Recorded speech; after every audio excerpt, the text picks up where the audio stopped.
Muito bem, queridos. Vamos meditar na palavra de Deus então agora. Eu quero convidar você, se você puder abrir sua Bíblia ou de alguma forma aí, seja no seu iPad, no seu telefone, você abrir comigo no livro de Josué. Nós vamos ler um texto do Velho Testamento. Serão mais ou menos 10 versículos no capítulo de número 14. Josué, capítulo de número 14, versículos de 5 a 14. Se você não tem a Bíblia ou não tem um telefone, não tem problema, vai estar na tela, você acompanha conosco, por favor. Mas antes de lermos esse texto, deixa eu só falar uma coisa para você. Sabe essa camiseta aqui que eu estou com ela? Essa camiseta é a nossa camiseta oficial de nós incentivarmos a nossa igreja a ser voluntário. De trás de cada cadeira que vocês estão, tem um cartãozinho como esse, olha. E nesse cartão tem 3 QR Codes. Um deles é para você nos conhecer, está aí o Connect, se você quer saber informações sobre a igreja, nossos pequenos grupos, a vida da igreja, enfim. Tem um que é Donate, que é para você fazer sua doação, basta você escanear e você pode fazer sua doação. E tem um que é para Volunteer. Volunteer, essa camiseta, porque nós cremos, esse é o lema da New Life. Nós estamos aqui para amar e servir. Vocês vão ver pessoas com elas escritas em inglês, Love and Serve, e essa, amar e servir. Tem espaço para você. Se você quer servir, hoje acabou o culto, chegou um senhor aqui para mim e falou: pastor, eu quero ir para o Brasil com a camiseta dessa. Aí eu falei: é só se eu se tornar voluntário. Ele falou: é agora, arrumei um lugar, já coloquei ele já vai servir em uma das equipes que estão aí na igreja. Tem espaço para você, por favor. Não seja um espectador, não seja uma pessoa que só senta aí. Levante-se, venha nos ajudar. Tem um culto em inglês acontecendo aqui do lado. Nós tivemos que dobrar a quantidade de voluntários nossos para som, para luz, para cuidar das crianças, na recepção, no departamento infantil, lá fora. Nós temos hoje, nesse exato momento que esse culto nosso está acontecendo, nos 2 cultos, nós estamos usando hoje 115 voluntários. São mais pessoas quase do que o que nós temos às vezes sentados aqui. Então, venha servir, amém? Tem espaço para você. Vamos ler o texto então em Josué. Os israelitas dividiram a terra conforme o Senhor tinha ordenado a Moisés. Só um contexto para vocês. Quando o povo de Deus foi ocupar a terra prometida, vocês se lembram que Moisés mandou espias ver a terra. Esses espias voltaram trazendo relatórios de como era a terra.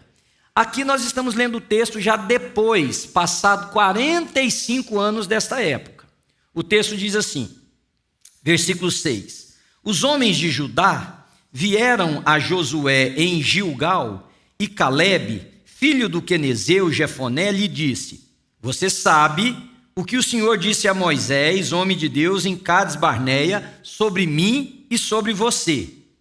Eu tinha 40 anos quando Moisés, servo do Senhor, enviou-me de Cades Barneia para espionar a terra. Eu lhe dei um relatório digno de confiança. Mas meus irmãos israelitas que foram comigo fizeram o povo desanimar-se de medo. Eu, porém, fui inteiramente fiel ao Senhor meu Deus. Mais um contexto para você. Dos 12 que foram espiar a terra, e a primeira vez que eu subi no Monte Nebo para poder enxergar, eu fiquei pensando qual foi a sensação de Moisés e do povo, porque do Monte Nebo, que hoje está na Jordânia, você olha e vê a planície toda do Jordão até Jericó, que era exatamente a terra que eles estão se referindo. E Moisés enviou 12 espias para ver essa terra. 2 deles eram Josué e Calebe. Quando voltaram, os 10 disseram assim: realmente a terra é muito boa, a terra é especial, mas tem lá, por exemplo, os descendentes de Enaque, os Enaquins. Os Enaquins são gigantes, porque eram homens com estatura de 3 metros de altura. Você imagina, gente, uma mulher de 3 metros de altura? A mão da mulher deve ser isso aqui, assim. Já imaginou você ser casado com a mulher com a mão assim? O tanto que você vai se comportar direitinho. Então eles voltaram e disseram: olha, a terra é boa, está aqui o fruto dela, mas tem lá os descendentes de Enaque, são gigantes. Eles vivem na região montanhosa. Aí o outro disse assim: e na beirada do mar já tem um outro povo. tem os quenezeus, tem os heteus, a terra é boa, mas ela está ocupada. Naquele momento, Josué e Calebe, diante dos seus companheiros, disseram assim: ei, é verdade, mas se o Senhor nos deu aquela terra, embora nós sejamos como formigas diante dos olhos deles, nós vamos possuir a terra. Então o relatório de Josué e Calebe foi extremamente contrastante com o dos outros 10, e é isso que Calebe está lembrando de Josué. Você lembra, você estava lá. Então, agora continuando, versículo de número 7. Versículo de número 9. Por isso, naquele dia, Moisés me jurou: certamente a terra em que você pisou será uma herança perpétua para você e para os seus descendentes, porquanto você foi inteiramente fiel ao meu Deus. Pois bem, disse Calebe, o Senhor manteve-me vivo como prometeu, e foi há 45 anos que ele disse isso a Moisés, quando Israel caminhava pelo deserto. Por isso, aqui estou hoje, com 85 anos de idade. Ainda estou tão forte como no dia em que Moisés me enviou. Tenho agora tanto vigor para ir à guerra como naquela época. Dá-me, pois, a região montanhosa que naquela ocasião o Senhor me prometeu. Na época, você ficou sabendo que os Enaquins lá viviam com suas cidades grandes e fortificadas. Mas se o Senhor estiver comigo, eu os expulsarei de lá como ele prometeu. Então Josué abençoou Calebe, filho de Jefoné, e lhe deu Hebrom por herança.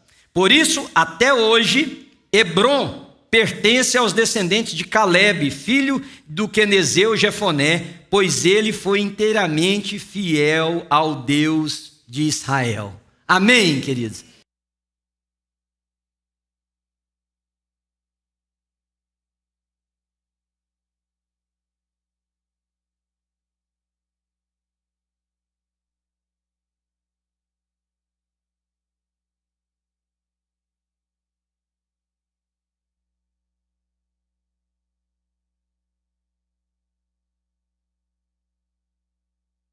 Está com relação à pandemia, tanto que nós estamos aqui hoje, eu podendo ver o rosto de vocês pela primeira vez em tantos meses, sem máscara, tanto que pessoas puderam regressar com menos medo.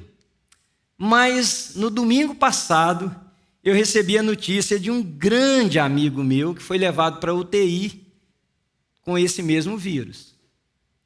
Na terça-feira nós nos reunimos aqui, começamos a nos reunir aqui imaginando como é que seria a reabertura dos cultos. Cheio de emoção, de a gente escolher cadeira, ver como é que ia fazer, quantas pessoas viriam e quem viria. Participei, me envolvi, celebrei. Pela primeira vez em 16 meses, nós tivemos aqui na sexta-feira à noite a reunião dos nossos adolescentes chamada Spark e a reunião dos jovens universitários chamado Access.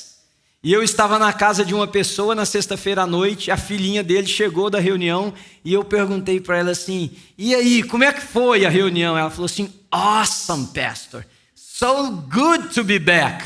Foi maravilhoso, pastor, tão bom estar de volta. E essa igreja estava cheia de adolescentes aqui na sexta-feira, celebrando a Deus. Eu fiz uma live sobre esperança e recebi inúmeros comentários de gente que disse assim, como é que eu vou ter esperança diante das circunstâncias que eu estou vivendo? Como ter esperança diante da realidade que nós estamos enfrentando? Preguei uma mensagem domingo passado intitulada De Quem é a Culpa? E assim, agradeço de coração os irmãos que bondosamente me enviaram mensagens de encorajamento, mas tantas mensagens de gente que me disseram, pastor, eu estava presa. Teve uma senhora em específico, ela disse, eu vivi 3 décadas perguntando onde é que eu errei. Por que eu não fiz diferente? Por que deu no que deu? E ela disse assim, aquela mensagem me libertou. Eu vi um debate nas redes sociais, o que para mim é um escândalo no sentido que eu não entendo como uma pessoa se propõe a debater assuntos através de redes sociais, mas cada um com a sua posição. Mas nesse caso eram cristãos. Porque eu conversei essa semana também com uma pessoa que não crê em Deus. E eu tive a oportunidade de expressar para essa pessoa, como Pedro diz lá na sua epístola, qual é a razão da esperança que há em nós. E ela me disse assim, eu não entendo como é que você pode ter essa esperança de alguém que não existe. E aí eu vi um debate entre cristãos nas redes sociais, porque uma determinada pessoa disse assim, não é para ter igreja. Usando erroneamente a fala inclusive, de 2 pastores do Brasil, inclusive um que é amigo meu, usando erroneamente a frase de que não precisa mais ter igreja, e o outro defendendo que precisa ter igreja. Só que eles estavam se agredindo com palavras a um nível que, se eles estivessem de frente um ao outro, aquilo ia se traduzir numa agressão física. E eu, observando aquela coisa, eu pensei assim, no que defendem, não imagino o estrago que estão fazendo. Porque estão defendendo se deve ou não ter isso aqui, reunião comunitária. Porque um deles disse assim, Igreja de Jesus nunca foi instituição, irmão. Você reuniu 4 pessoas, você marcou um horário de chegar, já institucionalizou. Deixa eu te explicar uma coisa, nós vamos deixar de ter igreja, tá? Então nós vamos encontrar nós 5 aqui. Que dia? Terça-feira, que hora? 5:30 da tarde, está institucionalizado. Nós temos que prestar conta para alguém? Temos, está institucionalizado. Mas o que eu não conseguia entender é como que eles não percebiam que ambos, dizendo que eram cristãos, estavam se agredindo a um ponto que tudo o que eles mostravam era a antítese do Evangelho de Jesus Cristo. Mas para completar a minha semana, eu me preparei para essa mensagem, para esse tempo que nós vamos estar juntos. Coração cheio de alegria, mas vendo tudo isso, eu comecei a perguntar o seguinte, o que realmente estimula uma pessoa? O que gera fé? O que gera esperança no coração de alguém? O que promove esperança na vida de uma pessoa a ponto dos ventos tão contrários da existência humana baterem para lá e para cá, e essa pessoa continuar esperançando? O que é que faz isso? E foi aí que Caleb entrou lá na minha conversa pessoal. Porque nós estamos diante de um homem porque, novamente, eu vou te dizer, é muito fácil a gente ler a Bíblia depois de pronta e unir os fatos. Tem gente que diz assim, fulano orou e Deus fez. Então acha assim, orou de manhã, Deus fez à tarde, está tudo resolvido. Está aqui, pedi, você entregou, está resolvido. Eu fico imaginando Caleb, e se você foi um leitor atencioso, diz que quando a promessa foi feita, eles estavam no deserto. E a menor possibilidade que aquilo se concretizasse. Não tinha. E eu fico imaginando Caleb com 5 anos, com 10 anos, dizendo, minha terra. Mas chega um cara com 45 anos depois do dia e fala assim, ele não só chega pronto, como ele diz, eu estou com o mesmo vigor, eu estou com a mesma saúde, eu estou com o mesmo desejo. O que é que leva uma pessoa a continuar esperançando? Porque eu converso com pessoas que, por causa de um casamento que não aconteceu, eu contei um caso aqui de uma senhora que há muitos anos atrás, eu me lembro como se fosse hoje, conversei com ela, e ela assim, com um olhar triste, uma voz amarga, ela me disse, pastor, não quero saber de Deus mais.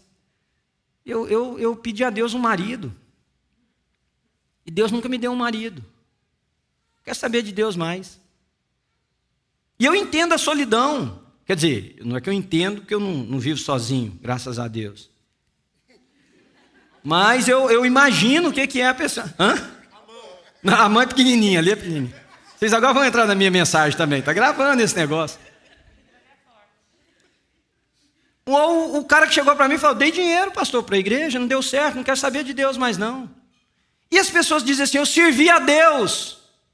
E a minha vida não foi como eu imaginei, então não quero saber mais de Deus. Aí eu fico pensando, o que Caleb tinha, ou o que outras pessoas também têm, que os levam a perseverar esperançando, a despeito dos ventos, a despeito da dificuldade em casa, a despeito do filho que escolhe um caminho contrário, da mulher, do marido, ou do marido que não chega, ou da mulher que não chega, ou do que se vai. E aí eu me lembrei de um filme, Não sei quantos de vocês viram um filme chamado Hacksaw Ridge. Se não viu, vale a pena vocês verem. Esse filme é a respeito desse rapaz aí, ó, Desmond Doss, um cristão pacifista que se recusava a pegar em armas, mas ele era soldado. E ele precisava ir para a guerra, e a batalha, para onde o pelotão dele ia, nós conhecemos na história hoje como a Batalha de Okinawa, uma batalha sangrenta, terrível, por causa da localização geográfica e por causa do que os soldados tinham que fazer. Para ele ir para a guerra sem arma, um painel de militares tiveram que aprovar. E ele era um medic, uma pessoa que cuidava, como se fosse um médico. Ele não era médico de formação, mas ele trabalhava na ajuda aos feridos. O que leva um homem que não usa armas, numa das batalhas mais sangrentas da Segunda Guerra Mundial, com uma voz que fica assim no ouvido dele: "Oh God, just one more person, just one more person. Oh Deus, só mais uma pessoa." E ele entra e ele sai arrastando gente, carregando no ombro. E é registrado na história que ele, com esta condição, salvou 75 soldados feridos. O que leva uma pessoa como Caleb a ficar esperando o dia que vai ter uma reunião para distribuir a terra? Para ele chegar para o seu amigo e dizer assim... E eu gosto de imaginar a Bíblia, eu fico imaginando Caleb olhando Josué e disse assim: nós dois estávamos lá, eu vim aqui pegar minha terra. Você lembra que Moisés falou que tal? Porque a essas alturas a terra tinha sido dividida em 10 tribos e meia, porque os levitas não receberam porção geográfica e tal. Então estava todo mundo lá chegando para falar: cadê minha terra? Porque a tribo de Benjamim tinha recebido uma divisão diferente, enfim. O que é isso, queridos? E aí algo ressaltou-se no meu coração. O que impulsionou Caleb, o que impulsionou Desmond Doss, que é proporcionalmente oposto ao que nos desencoraja, é que estas pessoas não se esperançam, não têm esperança por causa das circunstâncias. A esperança deles está baseada em um propósito. Esse soldado, se ele fosse olhar as circunstâncias, as chances de que ele morresse, as chances de que ele não conseguisse, as chances de que ele salvasse apenas um, tudo era contrário, mas ele tinha um propósito. Qual era o propósito? Ele cria em Deus. E embora contrário à guerra, ele sabia que ele estava lá para salvar e para ajudar os seus colegas. Caleb, o que manteve ele firme, olha o que ele diz: os homens de Judá vieram a Josué em Gilgal, e Caleb, filho do quenezeu Jefoné, lhe disse: você sabe o que o Senhor disse a Moisés, homem de Deus em Cades Barné, sobre mim e você. O que ele está dizendo? Josué, eu guardei por 45 anos no meu coração aquela promessa.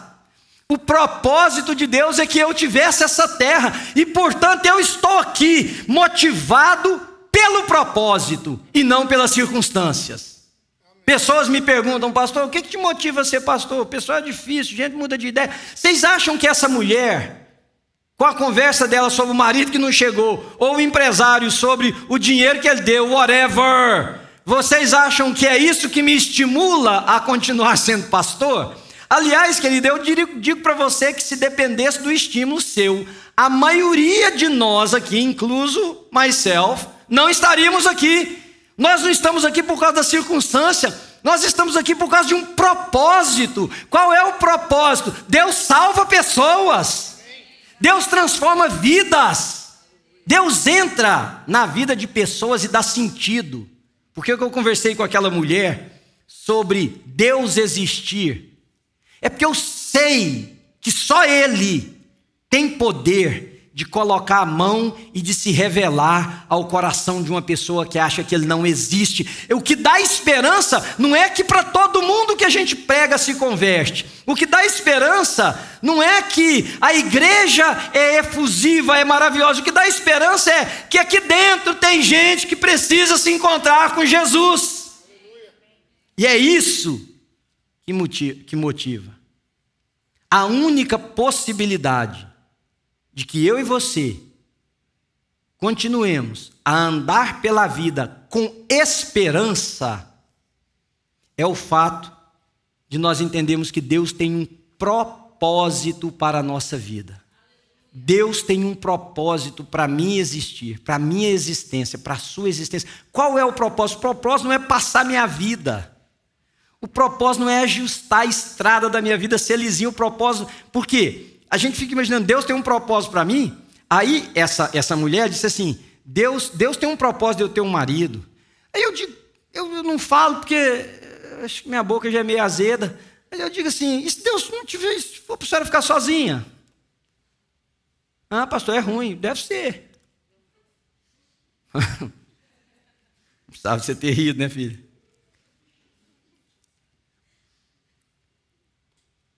Você me pergunta então o seguinte: o que é o propósito hoje? O propósito de Deus nunca mudou. O propósito de Deus é o mesmo. Versículo de número 10. Pois bem, o Senhor me manteve vivo como prometeu. Passaram 45 anos, Ele me disse, eu estou aqui, quando Moisés caminhava, quando o povo caminhava pelo deserto. Por isso, eu estou aqui hoje para pegar minha terra. O propósito de Deus não mudou em nada. O ponto é que nós estamos interpretando os propósitos de Deus de forma errada. O propósito de Deus, queridos, é ter uma família de muitos filhos, de muitas filhas, semelhantes a Jesus, para a honra e glória de Deus Pai. Esse é o propósito de Deus. O propósito de Deus é que os seus filhos possuam a terra. Agora, cuidado, nós estamos transformando o propósito de Deus em possuir a terra, é de ter uma nação cristã, é de ter um presidente cristão evangélico, é de ter leis religiosas. Não, espera. Isso não foi o propósito de Deus eleger um presidente cristão. Porque eu vou dizer para vocês, raríssimas vezes expus meu pensamento sobre isso aqui, eu não queria viver em uma nação que as leis fossem religiosas. Eu não queria. E vou te dizer, simplesmente porque não. Porque o cara que é religioso, que impôs uma lei, pode pensar religiosamente diferente de mim. E eu estou debaixo da lei dele. E vou te dar uma prova histórica. O islamismo é considerado uma das religiões mais unas da face da terra. Embora tenha Sunni e Shia e haja alguma diferença, é considerado dentro de cada segmento uma das religiões mais unificadas no sentido doutrinário. Todo país que está debaixo de uma lei islâmica, tem gente lá dentro dizendo, se eu pudesse eu saía daqui. E é islâmico. Não pense você que um presidente cristão vai resolver o problema de uma nação que é laica. Aí tem gente que fala assim, é o propósito de Deus de ter um presidente cristão.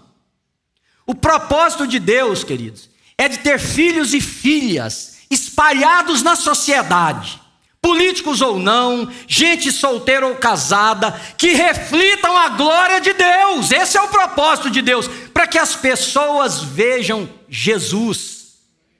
Há um pastor americano que pregou um sermão uma vez que eu ouvi, eu fiquei muito fã desse sermão dele, porque ele escreveu um livro. Eu sei que é o sermão, eu não ouvi o sermão, perdão, eu li o livro, Let the Nations Be Glad, que as nações se regozijem, traduziu o texto para português, o livro escrito pelo John Piper. E ele disse o seguinte, Deus é glorificado quando os seus filhos ocupam os espaços sociais, mostrando o rosto de Jesus Cristo de Nazaré. O propósito de Deus nunca mudou. Possuir aquela terra era que o povo de Deus instalaria naquele lugar uma nação, cujo Deus é o Senhor, a partir de pessoas, e não a partir de codificações, de legislações, não a partir de imposições, gente vivendo o Evangelho. Hoje, pela manhã, uma pessoa me mandou uma mensagem perguntando algo, e eu respondi, e é um irmão, e ele foi e me mandou um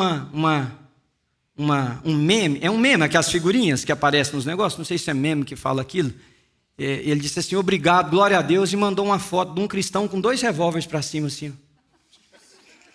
Aí eu respondi, não aguentei. Falei, em nome de Jesus, você não manda um negócio desse para mim, não.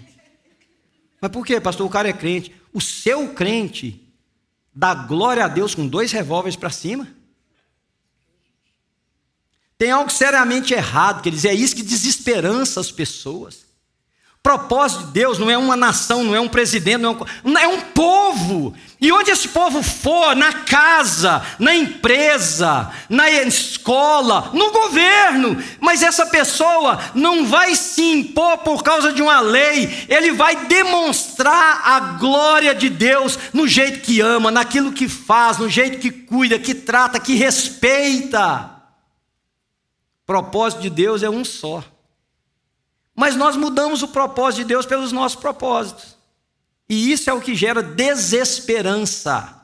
Porque há um texto em Provérbios que, por análise, e tem professores aqui, eu vou ser simplista, também tendo sido professor muitos anos, é que quando você faz uma análise de texto, existem técnicas que você pode inferir pela ideia o contrário do que o texto está sugerindo. Então, se o texto de Provérbios diz assim, a esperança que se adia faz adoecer o coração. Ponto.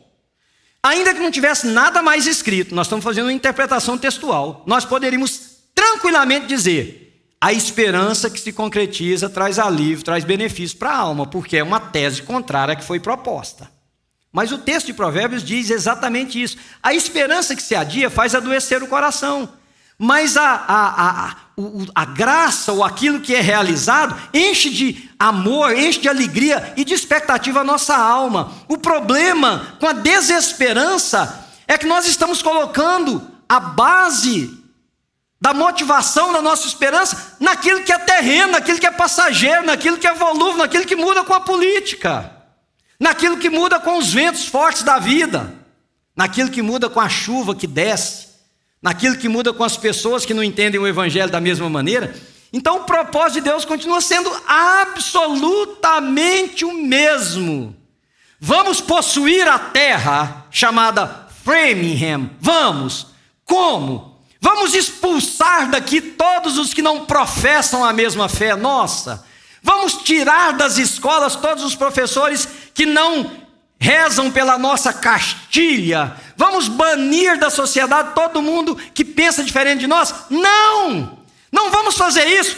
Que tal se a gente entrar com a cara de Jesus e deixar esse povo ver? E deixar esse povo perceber Deus em nós e influenciar a partir da sua própria vida. De que aquilo que você é, de que aquilo que você faz, façam com que as pessoas olhem para Deus e dê a Ele todo louvor, toda honra e toda glória. Amém? O propósito de Deus é que nós sejamos semelhantes a Jesus, queridos. Semelhantes a Jesus. Por isso, a esperança não acaba. Porque nós não estamos em busca de um marido ou de um dinheiro. Nós estamos em busca de algo que nos transcende, que é a vontade de Deus. Então, é de Deus que as pessoas ouçam a sua voz. E é por isso que eu estou aqui nesse púlpito pregando e diversas outras pessoas, e vocês fazendo isso com a vida de vocês. É de Deus que o marido e uma mulher encontrem um caminho, então nós vamos ajudar. É de Deus que as crianças percebam o amor de Deus, então nós vamos fazer tudo o que tiver ao nosso alcance. É de Deus um rapaz e uma moça que cheiram cocaína, que ficam drogados, receberem um alimento lá no lixo para não ter que comer dejetos de um hospital. E é por isso que nós vamos fazer. É de Deus uma família que não tem o que comer, mas celebra São Cosme e Damião. Mas nós vamos lá dar um prato de comida para eles, porque é de Deus mostrar a face de Cristo a essas pessoas, dissipar as trevas desse lugar. Aí alguém disse assim para mim, mas pastor, mas aí não vão achar que nós somos devotos de São Cosme e Damião? Corre esse risco, dona, corre esse risco. É de Deus a gente servir um ao outro, queridos. É de Deus. É de Deus a gente amparar, a gente cercar. É de Deus, e é isso que nos dá esperança. Terceiro princípio que eu quero te ensinar nessa manhã. E depois de ler e estudar, isso ficou mais forte no meu coração. Eu sei que esperança é um dos sentimentos mais benéficos para a alma humana, conversando com psicólogos e terapeutas. Lendo, por exemplo, o livro A Man Searching for Meaning, O Homem em Busca de Propósito, a esperança da vida. Mas propósito é restaurador. Eu estava conversando desse texto com alguém e a pessoa me disse assim, não, mas naquela época o povo vivia muitos e muitos anos. Nós já passamos aquela época de viver 380 anos aqui nesse período aqui, ó. Quantas pessoas você conhece? 40, 45 anos, diz assim, nossa, está doendo tudo, dói aqui, dói ali. Ali tem gente que reclama tanto que eu falo, filha, você só esqueceu de deitar, porque morrer já, ó, muito tempo. Tem gente que fala assim para mim, nossa, pastor, estou um bagaço. Que idade você tem? 50, estou velho. Velho tá sua mãe, quase que eu falo, né? Eu aqui... Não, e é interessante que quando eu era rapaz, a gente falava de alguém com 55 anos, dizia, o cara é velho, né? Agora fala isso para mim, para você arrumar uma inimizade, tá? Eu fico imaginando, porque na fala de Caleb tem um vigor. Sabe aquele que falta em nós? Brilho nos olhos, coração pulsando forte, está aqui. Ter propósito restaura a alma, mantém o físico e as emoções saudáveis. Ele chega e diz assim, olha o que ele diz no versículo 10. O Senhor me manteve vivo como prometeu. Isso já tem 45 anos. Mas agora vou pular para o versículo de número 11. Ainda estou tão forte como foi no dia em que Moisés me enviou. Tenho agora tanto vigor para ir para a guerra como eu tive naquela época. Aí o texto de Isaías capítulo 40 vem na minha mente, né? Os que esperam no Senhor renovam as suas forças, sobem, correm, caminham, não se cansam, correm, não se fatigam, sobem com asas como águias. Propósito restaura. Sabe o que é que me empolga a falar do Evangelho? Porque o propósito não é a sua reação, o propósito é a vontade de Deus se cumprir. Sabe o que é que me empolga ver um vídeo como aquele?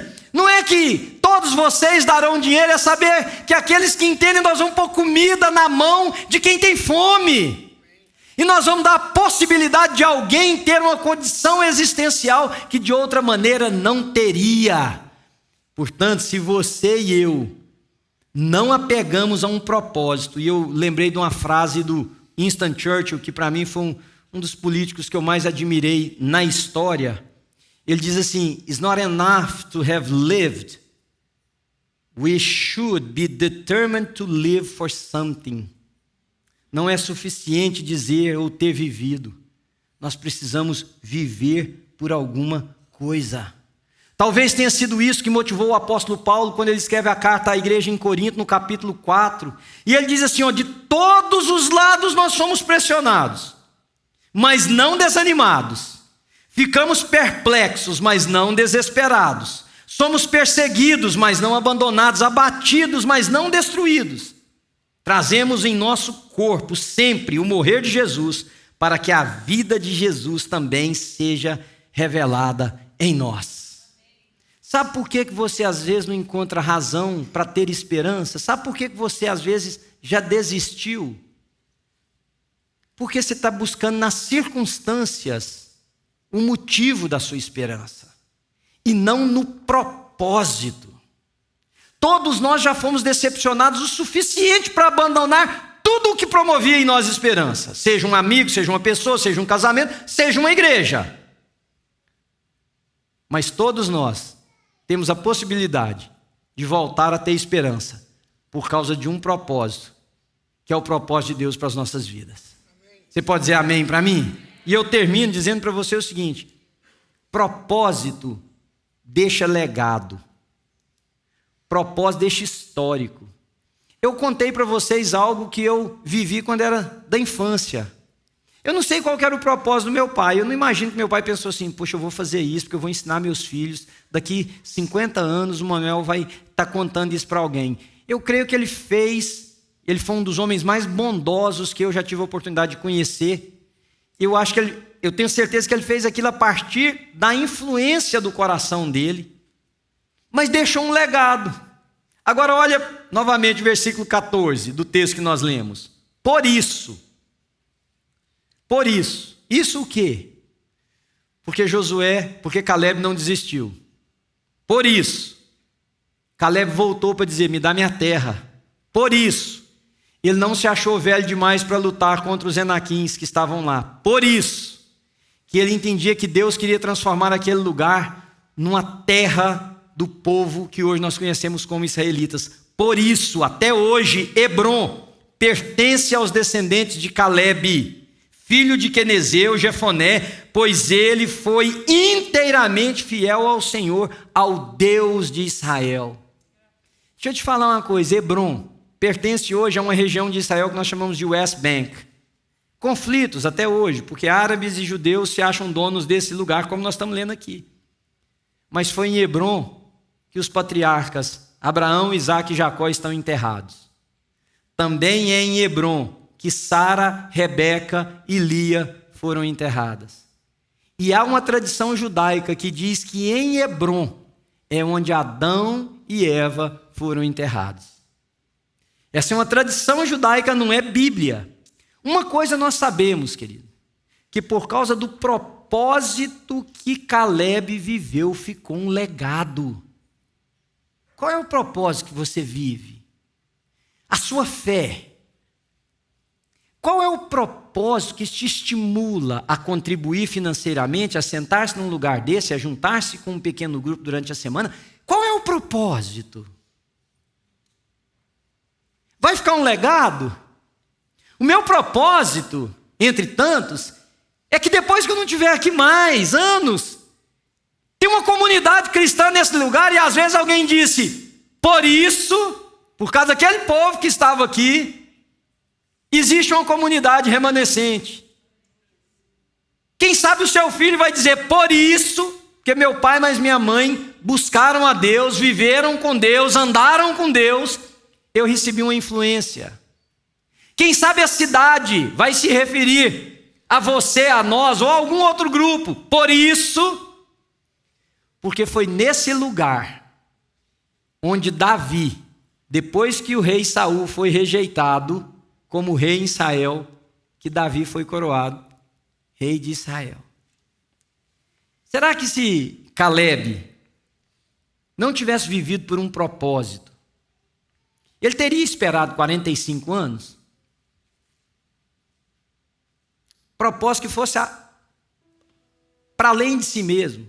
Será que nós teríamos esses dados históricos? Será que Davi teria sido coroado rei de Israel lá naquele lugar? Então, pensando na minha montanha russa de emoções essa semana, na live sobre esperança, e pensando na igreja, dá para ter esperança?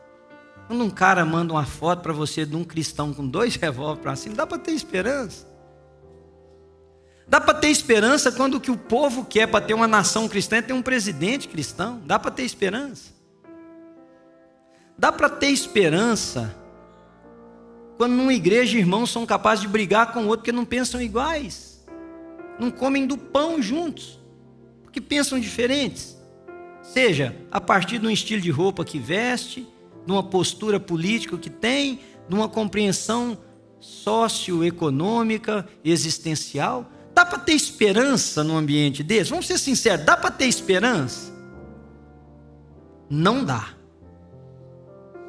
Mas a nossa esperança não está na circunstância. Nossa esperança está num propósito. Qual é o propósito? Eu quero te levar num dia em que Jesus estava conversando com Pedro, num canto, segundo a geografia diz, do chamado Mar da Galileia. Na verdade, um pedacinho pequeno, que não vai mais do que como daqui ali no final desse prédio, onde Jesus pergunta para Pedro, Pedro, o que é que as pessoas estão dizendo aí? Aí cada um falava lá, e ele disse, e você? Quem disse que eu sou? Tu és o Cristo, o Filho do Deus vivo. E aí Jesus volta para Pedro e diz assim, pois tu és Pedro, que quer dizer rocha, pedra, e sobre esta rocha, não Pedro, a palavra de Jesus, sobre essa rocha eu edificarei a minha igreja. Que rocha? Tu és o Cristo, o Filho do Deus vivo. Sobre essa rocha eu vou edificar a minha igreja, Pedro. E olha, agora vai nas minhas palavras, vai haver época em que vocês não vão encontrar esperança em nada, mas sobre essa rocha eu vou edificar minha igreja, e as portas do inferno não prevalecerão contra ela. Não prevalecerão contra essa igreja. Mas sabe quando é que não vai prevalecer? É quando a gente não tem um pingo de esperança. Quando não dá para ter esperança. Nossa esperança não está nisso. Nossa esperança está no propósito. Vamos ficar de pé e vamos orar um minutinho? Queria te chamar para ficar de pé, porque nós tivemos pouca oportunidade que a gente pudesse orar como família, como comunidade aqui juntos assim. Quem sabe você fecha os seus olhos agora um pouquinho, querido, e começa a pensar nisso. Eu queria pedir o Espírito de Deus que nos incomodasse, porque talvez naquilo que nós estamos apoiando para ter esperança é exatamente no que estamos matando a esperança em alguém. E você pudesse perguntar a Deus, na presença do Espírito Santo: Senhor, em que eu tenho colocado a minha esperança? Em que eu tenho colocado a minha esperança? Em que eu tenho me apoiado para promover esperança? Nossa esperança está no Senhor, no propósito do Senhor. E quem sabe assim, de olhos fechados, você consiga dizer: a Ele toda a glória. A Ele toda a glória. Senhor, vem gerar esperança no nosso coração nessa manhã. Pai, todos nós fomos chamados para um propósito maior. O Senhor quer uma família de filhos e filhas semelhantes a Jesus, Pai. Para a honra e para a glória de Deus, Pai. E é isso que é o nosso chamado: gerar filhos e filhas parecidos com Jesus de Nazaré. E é isso que nos empolga, nos impulsiona, nos enche de coragem. As circunstâncias estão todas viradas, mas nosso coração está como o de Caleb. Já se passaram 45 anos. A idade avançou, mas o vigor continua o mesmo. Eu estou em busca da minha herança aqui, olha. Para quê? Para promover o propósito de Deus.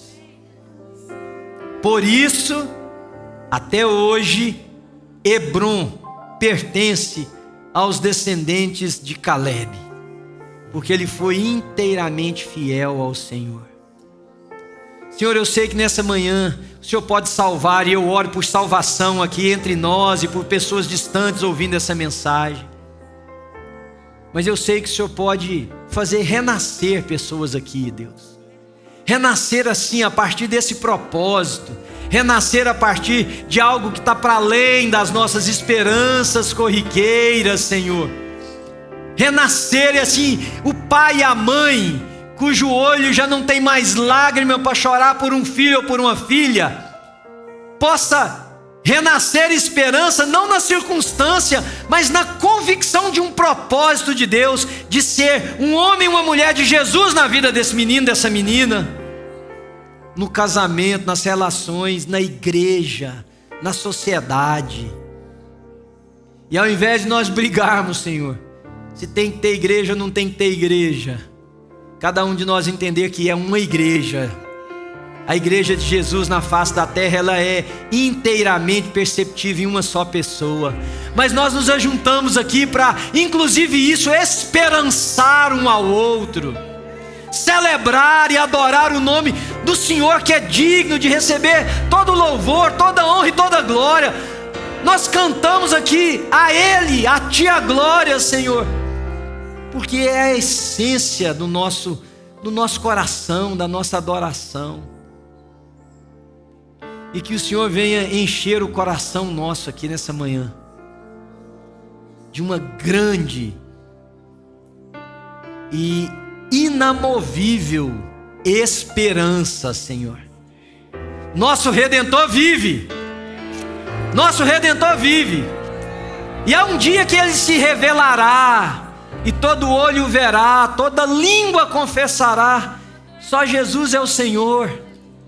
Naquele dia toda essa confusão vai se dissipar.